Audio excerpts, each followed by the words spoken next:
शशि शेखर जी, जिस तरह से अभी तक हमने इन चुनावों में पैंतरों को देखा है, पश्चिम बंगाल में ये मुद्दे कभी नहीं उठते थे। ममता बनर्जी के साथ ये मुद्दे कभी सुनाई नहीं देते थे कि उन्हें मां माटी मानुष के साथ शांडिल्य बोलना पड़ जाता था। क्या वाकई पश्चिम बंगाल के चुनावों में नैरेटिव कुछ इस कदर बदला है कि देश की राजनीति का सूचक हो रहा है इस समय?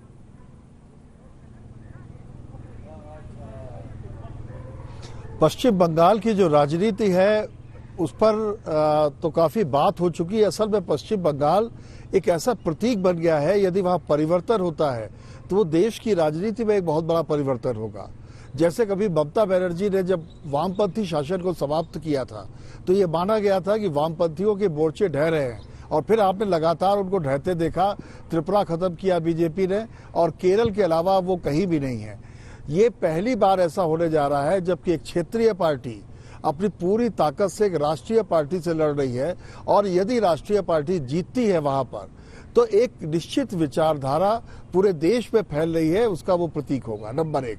नंबर दो, जो एक क्षेत्रीय राजनीति है, अब तक ये माना जाता था कि इंडियन फेडरलिज्म जो है वो क्षेत्रीय आकांक्षाओं के साथ राष्ट्रीय गोल लेकर चलता है।